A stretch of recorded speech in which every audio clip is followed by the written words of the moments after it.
Imagine hitting a wall of fire at the edge of our solar system, a barrier roaring at 50,000 degrees. In 1977, NASA's Voyager probes launched on a mission to the outer planets, but their journey didn't stop there. Decades later, they pierced the veil of our solar system and sent back data that left scientists speechless. They found a superheated, turbulent frontier that reshapes everything we thought we knew about our place in the galaxy.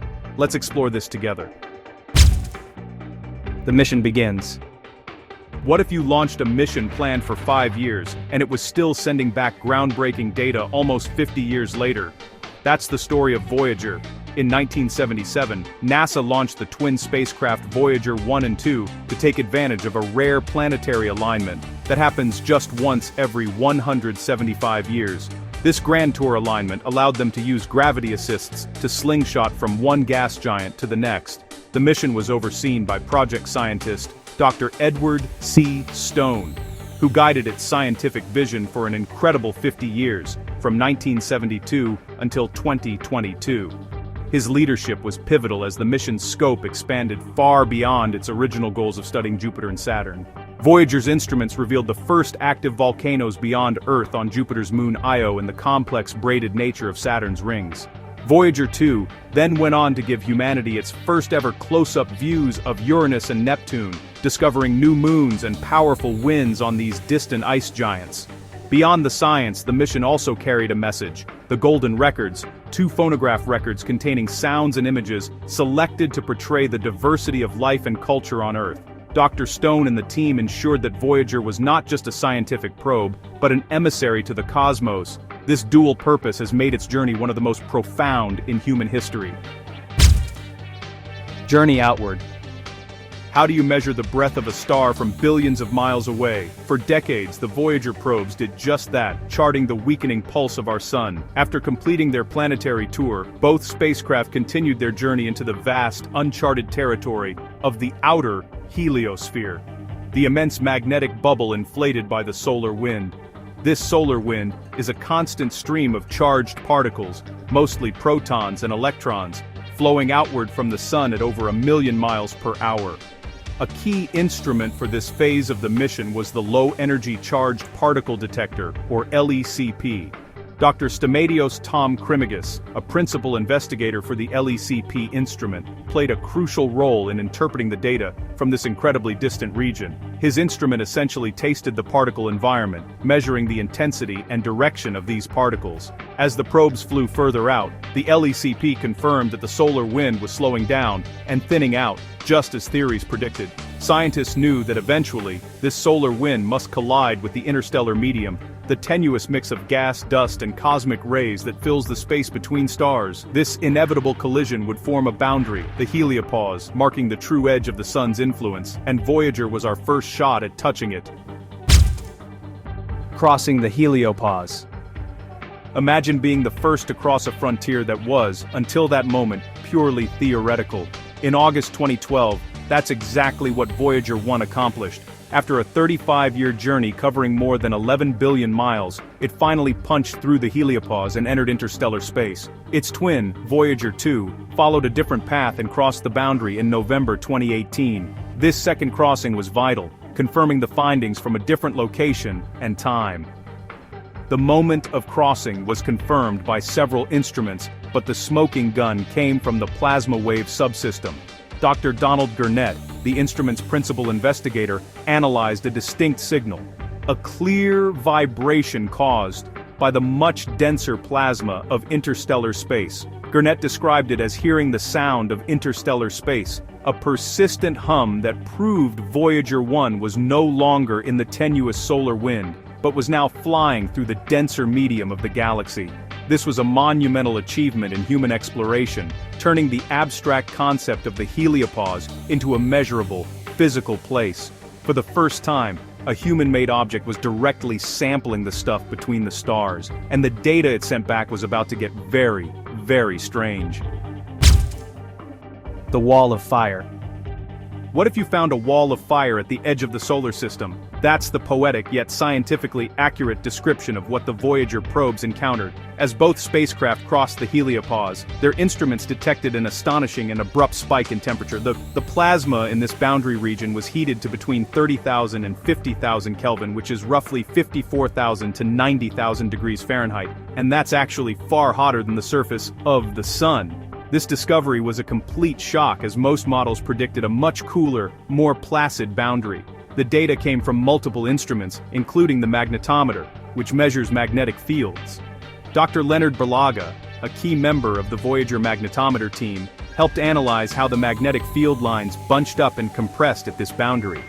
This so-called wall of fire isn't a literal flame but a region of extreme heating, caused by the solar wind essentially slamming on the brakes. As it collides with the dense interstellar medium, the kinetic energy of the particles is converted into thermal energy, a process known as compressional heating. The findings sent many theorists back to the drawing board, forcing a major revision of our understanding of how stars interact with their galactic environments. A superheated frontier. You might wonder, how could a spacecraft survive flying through a region that's tens of thousands of degrees hot? The answer lies in the critical difference between temperature and heat. Temperature measures the speed of particles, while heat is the amount of energy they transfer. While the particles in this wall of fire are incredibly hot, meaning they are moving at immense speeds, the plasma itself is incredibly sparse, far less dense than the best vacuum we can create on Earth. We're talking about fewer than 1 particle per cubic centimeter. Because the density is so low, these superfast particles almost never collide with the spacecraft, meaning almost no heat is actually transferred. Dr. John Richardson, the principal investigator for the plasma science instrument on Voyager 2, was instrumental in analyzing this data. His team's work showed that while the temperature was extreme, the pressure was negligible. It's like the difference between the air in a hot oven and a drop of boiling water. You can put your hand in the oven for a moment, but the water would instantly scald you because its density allows for rapid energy transfer. This superheated, low-density frontier provided our first direct evidence of this turbulent transitional layer where the sun's influence finally yields to the vast expanse of the galaxy. The dynamic shield. What if our solar system had a protective shield that breathes, expanding and contracting with the sun's rhythm? The Voyager missions revealed that the heliosphere acts as just such a shield. It's a vast magnetic bubble that deflects about 75% of the galaxy's most energetic cosmic radiation, making the solar system a much safer place for life. The work of theorists like Dr. Randy Jokipi, who spent his career modeling how cosmic rays propagate through the solar system, provided the framework for understanding this mechanism. The data from the Voyager probes turned these theories into observed fact. One of the most fascinating discoveries was that this shield is not static. Voyager 1 crossed the heliopause at 121 astronomical units, while Voyager 2, on a different trajectory and at a different time, crossed at 119 AU. This difference, though small, was monumental. It confirmed that the heliosphere breathes in and out with the sun's 11-year activity cycle. During solar maximum, when activity like sunspots and flares is high, the solar wind pushes harder, and the bubble expands. During solar minimum, it contracts. This discovery fundamentally changed our view from a static boundary to a living, shifting shield that responds directly to the heartbeat of our star. Magnetic mysteries. Imagine expecting a sharp, dramatic change at a boundary, only to find a smooth, almost seamless transition. That's what Voyager discovered about the magnetic fields at the edge of our solar system. For years, scientists had predicted that the magnetic field inside the heliosphere, which is carried outward from our sun, would be oriented very differently from the interstellar magnetic field. The prevailing models suggested that as the spacecraft crossed the heliopause, it would see a dramatic shift in the field's direction, a phenomenon known as magnetic reconnection. But that's not what happened. Dr. Norman Ness, the principal investigator for the magnetometer instrument on Voyager 1, was at the forefront of this surprising discovery. His instrument, a sensitive device on a 13-meter boom, found that the magnetic fields on either side of the boundary were nearly parallel. This unexpected finding implies a much smoother connection between the solar and galactic magnetic environments than anyone had predicted. Instead of a sharp, defined edge, the boundary appears to be a more gradual blending zone where the sun's magnetic influence slowly intertwines with the larger magnetic field of our local galactic neighborhood.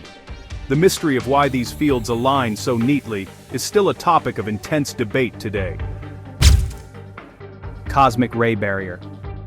How does our solar system defend itself from the constant barrage of high-energy particles from deep space? The Voyager missions provided a ringside seat to this cosmic battle. Galactic cosmic rays are atomic nuclei, mostly protons, that have been accelerated to nearly the speed of light by distant supernovas. They are a form of powerful radiation that can damage electronics and living tissue. The heliosphere acts as a semi-permeable barrier against them. Dr. Frank B. McDonald, a pioneer in cosmic ray physics and a key scientist on the Voyager mission, dedicated his career to understanding these particles. His work, combined with Voyager's direct measurements, gave us an unprecedented look at how this shield works.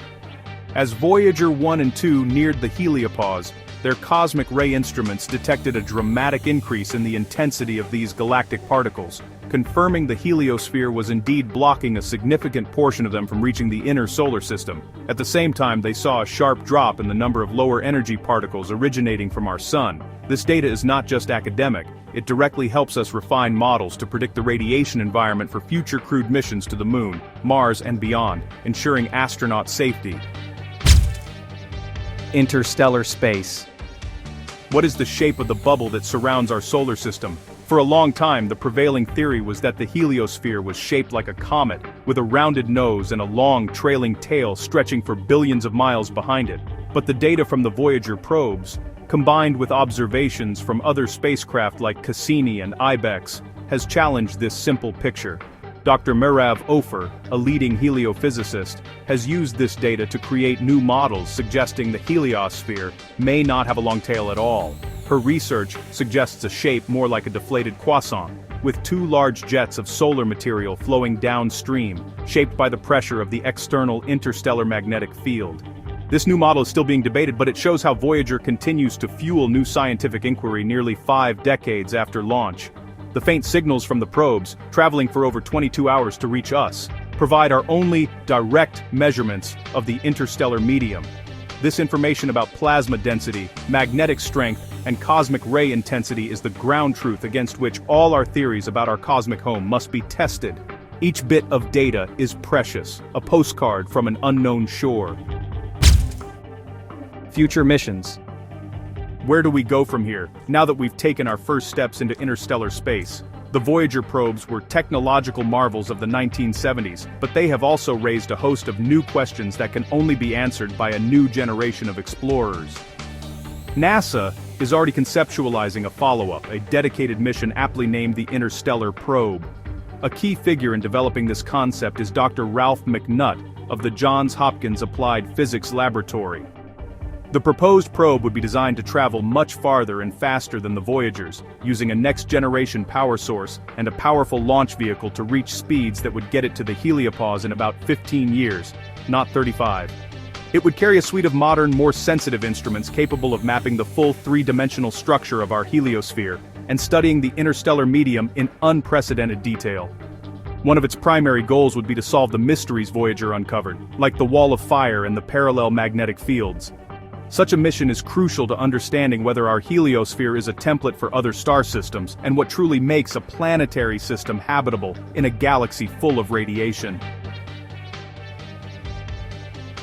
From a grand tour of the outer planets to a journey into the interstellar void, the Voyager mission has fundamentally rewritten our understanding of the solar system's edge. It revealed a dynamic, superheated frontier, a place not of emptiness, but of incredible energy and motion. The two probes, now nearly 50 years into their mission, continue to send back faint whispers from the darkness, each signal a new piece of the cosmic puzzle. Though their power will one day fade, their legacy will endure, carried on the golden records that drift silently between the stars. Don't forget to like, subscribe, and hit the bell icon for more journeys to the frontiers of science. Thanks for watching Sci and Why.